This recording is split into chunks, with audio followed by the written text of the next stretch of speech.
Check out Finding Mojo with Zana and Nico, the podcast for millennials on the go. This podcast features guests from different walks of life who have wiggled their way into finding success in their chosen fields. We're trying to find ourselves. We're trying to land our feet on the ground and be part of society. Who are we in society? How can we be useful?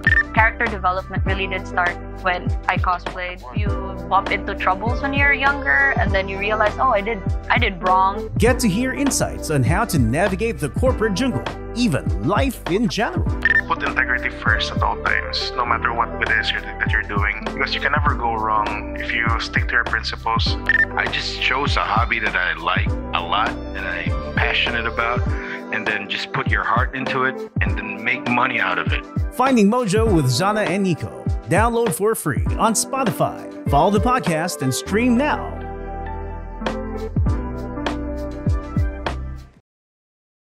Hi, welcome to Finding Mojo with Zana and Nico. Nico, who do we have today in our studio?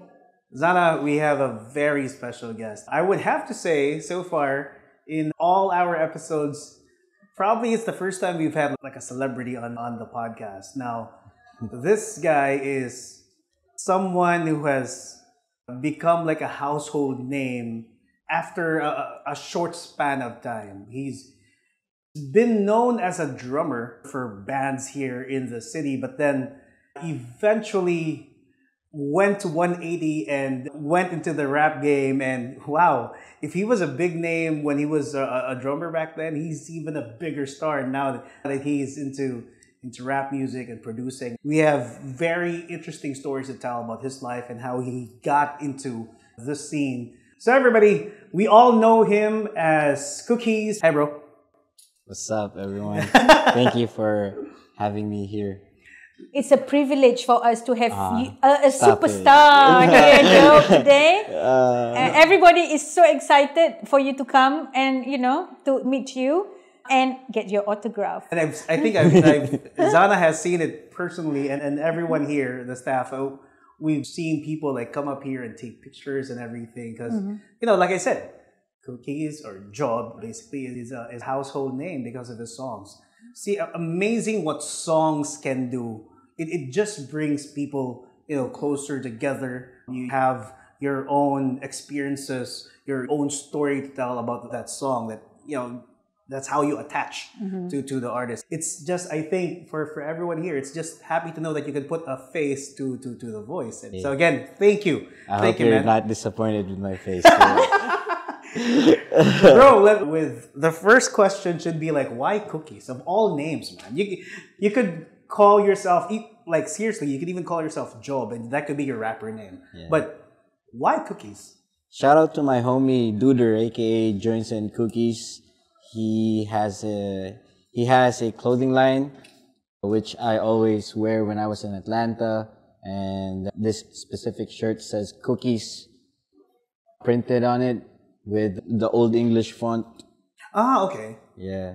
And I started to going to parties, and friends just start calling me Cookie because I wear that shirt all the time.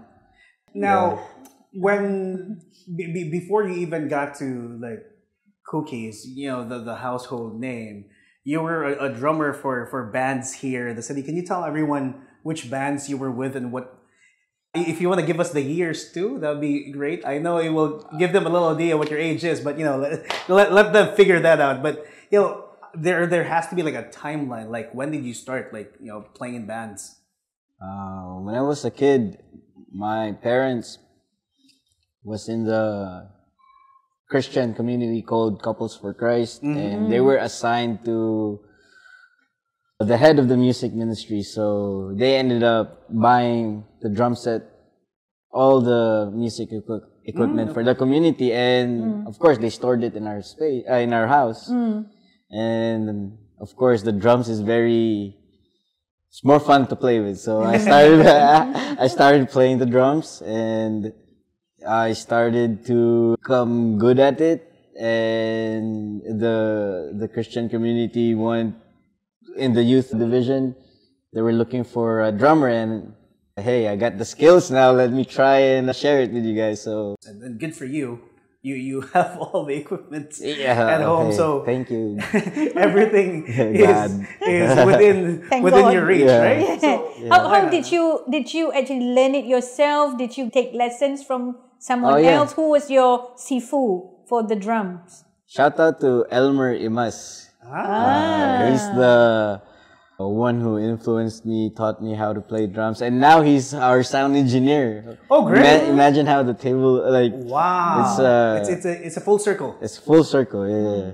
Because in this industry, you know, the circle is close knit. So you want to make sure that you work with the people you've had previously connections with. It's gonna be easier for you to collaborate that way. Now, when did you decide to like leave the country, and what made you like decide? I mean, you've had a good career being like a drummer for these bands, but you know, what made you decide to you know, venture into another, you know, chapter of your life? Yeah, my mom decided it for me. What did you decide?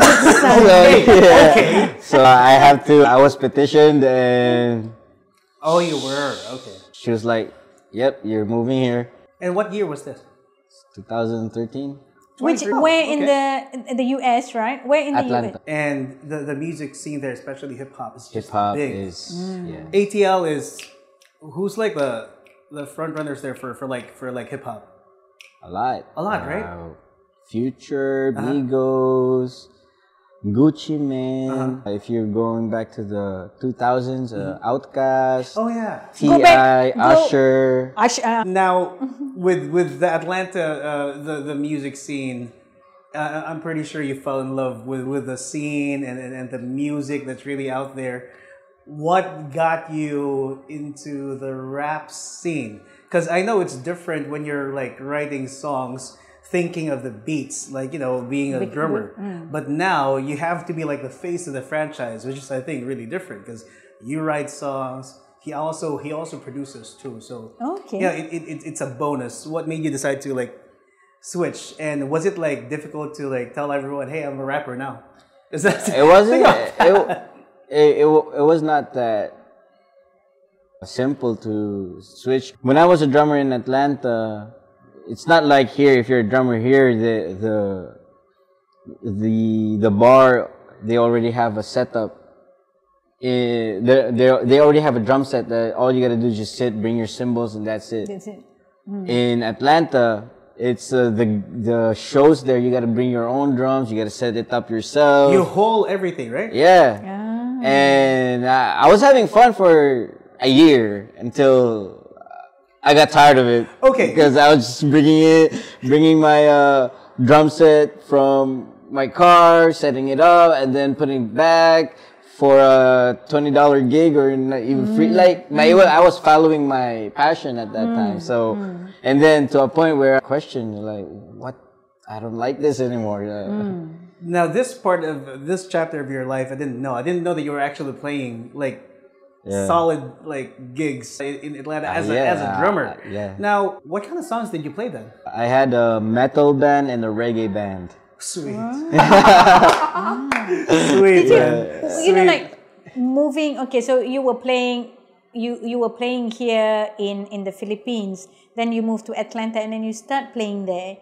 How soon after you relocated that you went back to that, you know, playing again?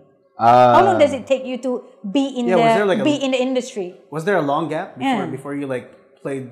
No, the first thing I did when I got there, I went straight to Craigslist. It's like Storia.net. Right. I was just looking for a band, looking for a drummer. My goal at that time is I wanted to become a touring drummer when I got there. Okay. I see. So you know what you want to do before you get there. Because when I got there, I had no friends, nothing. Yes. So I was like super bored, and I found this book at our house, The Magic of Thinking Big. And I started reading that, and that I got more ideas. Like, whoa, what if I become a millionaire or something? You know? Right. So, I like that. Now the rap game. the song you put out. What year did you put out? Which one went out first? Was it Snatcher or was it Snatcher Rap. Snatcher was what year was that? 2019. 2019. Now, how long was the process of like creating the song and the recording part of it? Well, when I decided to become a rapper, aka songwriter, I don't want to see myself as a rapper. Yeah, I'm a songwriter. Songwriter. Yeah, Okay. yeah. Okay. I get you. I get you. When I started writing songs, it was January of 2018. Oh wow. Yeah. So you gave it a good year. A good year, and every week I just write something, even though it's cringy. Just write until I got good at coming up with Hooks. yeah, hooks, verse, and then I started going to the studio. That's another skill to learn, because if you're in the studio, you're like, if you're not used to it, you're very conscious about your voice, and you ended up not really expressing. I got good at being consistent In the studio. in the studio until after a year of doing that, going to the studio, and then until I released a song called Why Angay. I just released it December 2018, and then I got a good response. So, okay. Now I started writing Bogo and Snatcher Rap, and the rest is history. So when I started, I used to write English. I just decided, let me try and speak in my language. Yes. And then it got more natural. Like, okay, Right. there you go. Okay. And plus, already the countless studio hours that I've been going to, and then when I switched to my language, it's easier for me to say it now because it's natural, more natural now. Yeah. Which leads me to my next question. That flow that you have, which is, I think it's what sets you apart from all the Bisaya rappers out there, because his flow. It's the ATL flow, you know so what I'm that's saying? the ATL flow. Okay, because I think it meshes very well. You get what I mean? Okay. Shout out to Gen Z.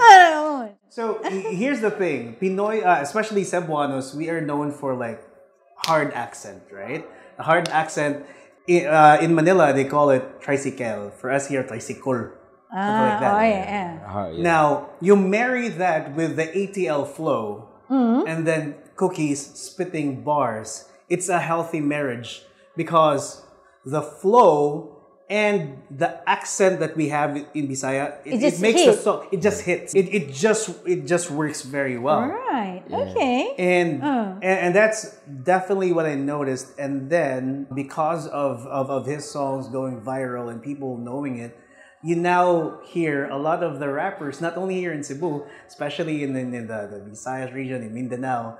We also have some rap artists who emulate his flow and all that, and I think that's really a beautiful thing. So you started a trend. Yes. Yeah, I would love to say that. Yeah, because really before people were not sure about mixing Bisaya like rap song, Right. but when you started it, they goes like, actually that works really well. So you're sort of like leading the trend. It was a blue ocean market. Yeah.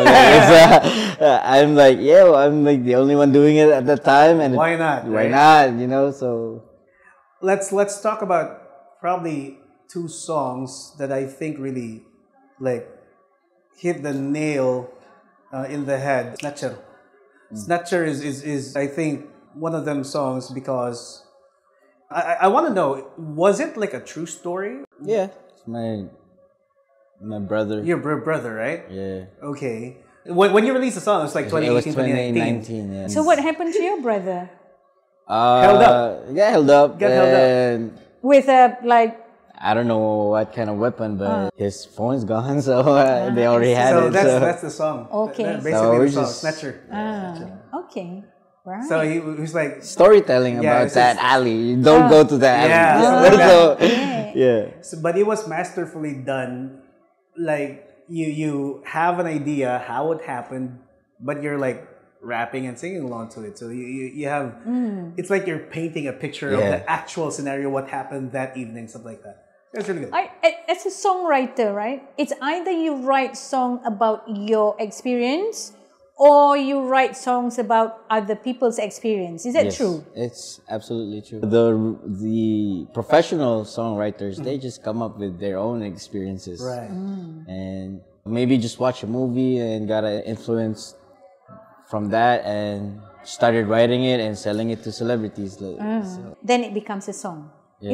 Is that the process? Yeah. Right? So you gotta have to mine ideas. Right. Then You come up with You constantly come up with like inspiration everywhere, anytime. But then. But that's also a task. It's not like you have to wait for it. You gotta set up an environment where it comes. But how do you come up with the tunes, the melody? I'll just have one of my friends who makes the tunes. Or I'll just look at websites that sells beats. So when I write, I first listen to the beat, the tune, the instrumental. You'll find the right one when you start to spitball. Spit. It's the term spit. And start to rap or sing subconsciously.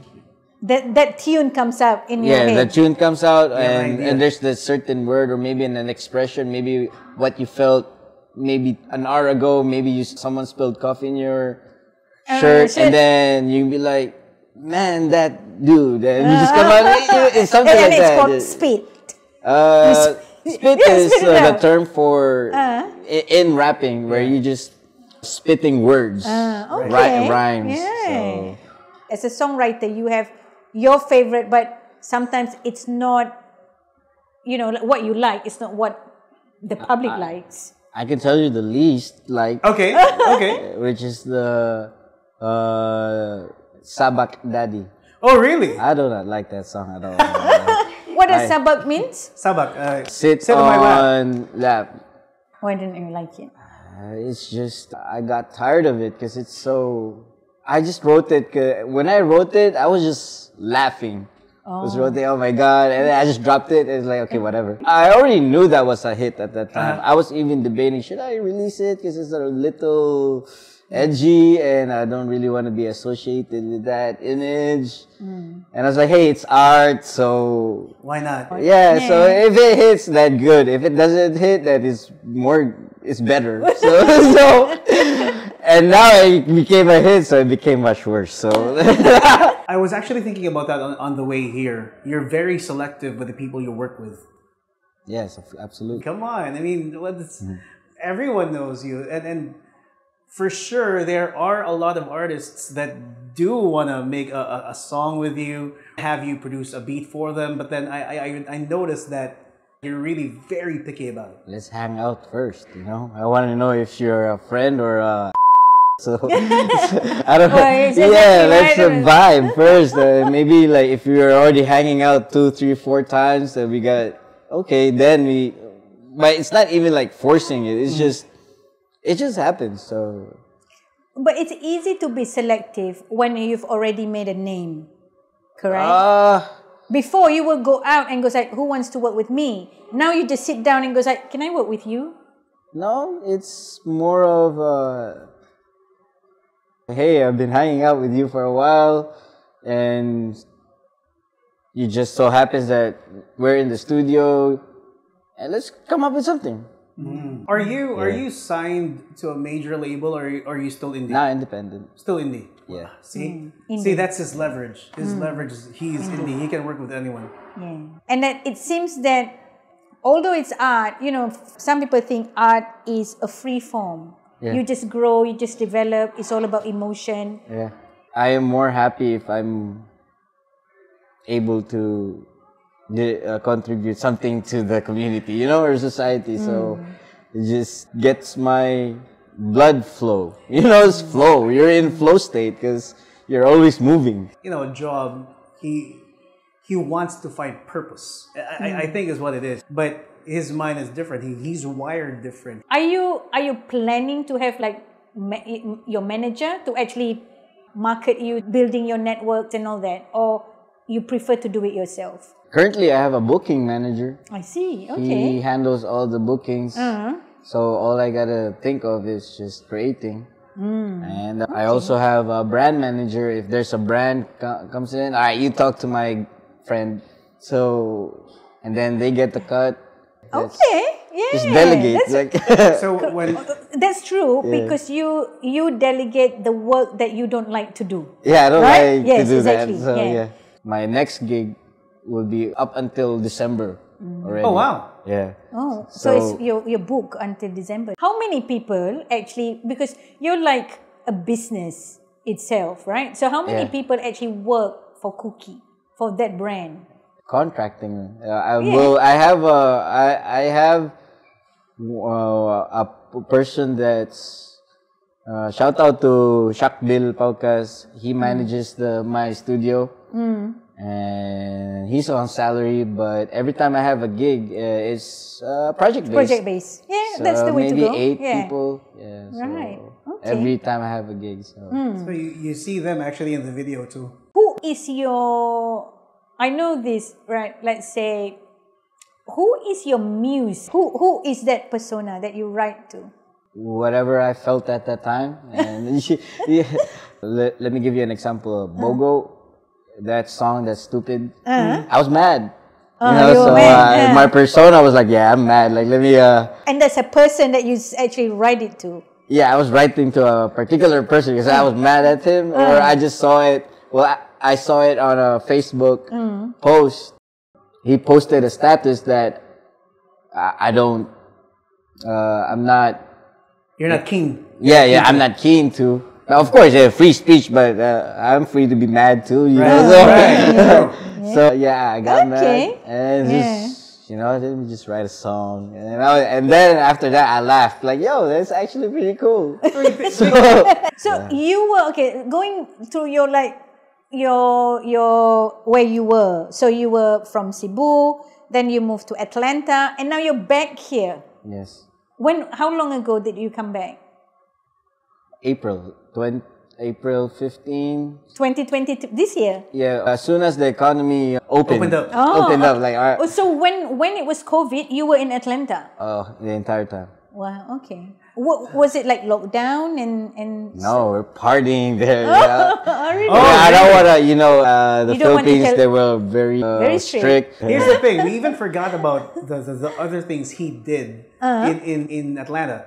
Now, apart from him being a drummer, you also dabbled into other, other forms of work. What are the things you went into? When I started to work in Atlanta, I was a dishwasher. And after that, I got tired of it because my hands became soft. And I'm a drummer. And then I was like, you can't have that. And then I saw an ad. It's looking for a sales representative for a small telecommunications brand. Yeah, so started to learn how to sell and talk to people, and became a sales rep for B2B for LED lights, for construction, schools, gas stations. While doing that, I was going back home, traffic, making music, So, hey, it's traffic, let me just write a song. Most of my songs I wrote it in my car, so. Oh, wow. So. But I think it's like, although it's not relevant, like what you did were not relevant to music industry, you learn those skills to how you run your quasi business right now. Absolutely. Because I got exposed to the business world that way. So of course, if you're a sales rep, you always talk to the CEO and like, yo, report, like what's good, and then they train you how to talk. I think I think you're very privileged. The fact that you were able to marry this scene, the music scene, and how you run your business, because you've also worked for sales, you've worked for corporate. You have an idea how to have the perfect balance for things, because you can't just be an artist and just put things out there without with reckless abandon. You also have to think about where is this song going for? Who is this gonna hit? I bought a course for digital marketing before I became Cookies. That's what I could actually know. I know from how he speaks that he actually reads a lot. Methodical, very methodical about things. And I think that's a huge attribute to the success you have now. Again, shout out to The Magic of Thinking Big. That's the first book. When I was bored, let me just read. Like, whoa, okay, this is a perfect first book to read. So, I need to get that book. I need to get that book, seriously. Yeah. From the time we started until now, you can already tell what he can do. He has a lot of things in his portfolio. And Cookie, you are not scared of, go like, I'm not sure about that. I don't think that's in your dictionary, but I'm not sure. You go like, yeah, why not? Is that your perspective? Depends. Sometimes you gotta assess risks. Is it risky? Risk management. So I'm not sure about that. But if it's safe, if it aligns to everything that you're doing, then why not? Why not? As a matter of fact, he's very aligned to what we do here because, we are actually part of Toastmasters. He is actually part of Toastmasters back in Atlanta. He wants to actually join one of our Toastmaster sessions. Why not, man? But this is it. Like being a musician doesn't mean you just go like, I just follow my emotion. It's about, like if you want to do big in music, it's like a business as well. You need to know where you're going, how you get there, how to form a team, how to choose who you want to be in your team to actually make it good. Yes, I think that's the word. You are curious. Let me try that. I think that curiosity actually helps us to learn. Because if you're not curious, you're not learning new things. Right. You know? I'm very curious. I want to know how to do it. It's just now I'm in that, I gotta have to go past that because now you get if you think a lot about that, then you ended up not doing anything. It's beautiful. It's a beautiful way of knowing that this guy is not a one-trick pony. He does a lot of things on the side apart from the music. So the music is not the end all and be all of Joe. You try everything, right? But again, you already have that knowledge. Like you know how to do it. It's just a matter of, is this the path that you want to take? But you've tried it. Job, again, we are so happy to have you here on the podcast. This is season 2 of Finding Mojo with Zana and Nico. Of course, it's brought to you by our friends from BSA Solutions Incorporated. We are a great place to work, certified great place to work for 2023. Advice you want to give out to everyone who are actually watching the podcast. Shout out to Luke Campolieta. He's the studio, the studio engineer for for my songs that blew up. And he was the studio engineer when I started going to the studio a lot. And he's a very successful engineer in Atlanta. He worked with a lot of big artists like Drake, Kendrick Lamar, like all the big artists in Atlanta. But I happened to be a friend of him because when he graduated from Berklee College of Music. Well, actually, he didn't graduate. He moved from Berklee College of Music to Atlanta, and at that time, I was a drummer. Okay. And he just went to the show, and he found the poster, and he found our band name amusing. Like, all right, let me mix your song so that I can get good at. Basically, we became a guinea pig. Oh, okay. And then after that, maybe after 2 years, we lost contact, and now he became a Grammy Award engineer for. Wow. And then, but I didn't know at that time. I just hit him up like, "Yo, I started rapping right now. Do you know any studio space? Yeah, just go to my home basement." And he has a studio basement at his crib. And started working with him, and I specifically asked him like, "Yo, what's your advice for all of this?" And I was expecting to be so motivational and inspiring, and he just told me, "Yeah, just be consistent, man." I was like, consistent, like. But now I took it to heart, like consistency is about showing up even if you don't like it, you know. And why are you showing up even if you don't like it? Because you have a bigger goal or purpose that you wanted to achieve. And yeah, just going back to your question, just be consistent in whatever you guys are doing. So consistency is key. And you said like the discipline, then the discipline comes in. You gotta have self-discipline to Right. be consistent, yes. Right, because without the discipline, you wouldn't Be consistent. waking up in the morning to become consistent at what you do. Yeah, so Yeah. stay away from sugar. And probably, I think to wrap it up, the last thing I guess for you is productivity. You need to have something or a purpose to for you to wake up to in the morning. Because if you don't have that, then you wouldn't be driven to discipline yourself to do these things, to be consistent at what you do. You need to have that drive, that purpose. What is the reason for you to become who you want to be? What's the end goal? What is it? What do you want Cookie to be? In case you become someone big in Atlanta, don't forget to give us your backstage pass. I'm probably not gonna become as big. I don't know. Why Maybe not? Why not, man? Easy meal did No, it. but is that- I'm not comparing the both of you. I'm just saying. No, I'm not if saying a that's Pinoy- what you should do. But what is it that Cookie wants? Job? No, not Cookie. What is it that Job wants? now, so I'm still looking for it.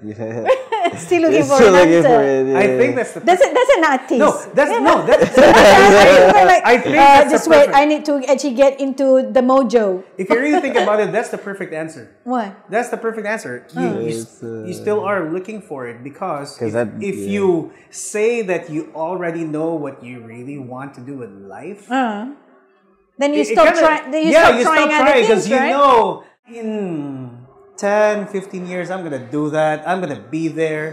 But then you stumble into happy accident. He wasn't supposed to be a rapper in the first place. Yes. Went Actually- to Atlanta, became a rapper.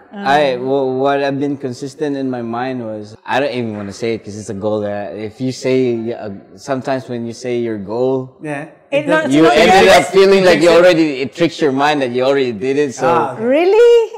Okay. yeah, so Not with me though. Because Not he's with driven me. like that. Yeah. This is the point. He's driven he's like driven, that. If he says something, he's gonna. Or maybe you always move the goalpost. You get I there, but always you move the goalpost. you move the I goalpost. always move the goalpost. So there. And And I think that's the beauty of your answer. You're still trying to figure it out. Because when you do that, like you said, you move the goalpost. If it doesn't happen, I go this way. If I go this way. maybe I'd say to be able to have more control of my time in a bigger scale, which is, let's say right now I can control my time, which is, okay, I'm gonna do this and do that.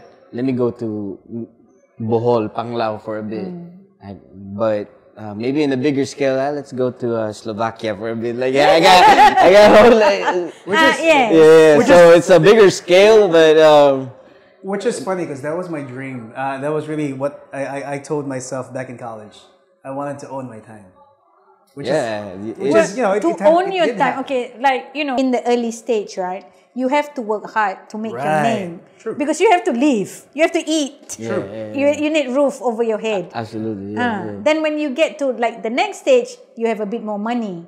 Then you can go Bohol, Panglao. And Now I'm it's still in the second stage. you go to the second stage. We go like same amount of time that you put in, but double the income. Right. Yeah, double the money, Yeah, right? yeah, yeah. Then you go Slovakia.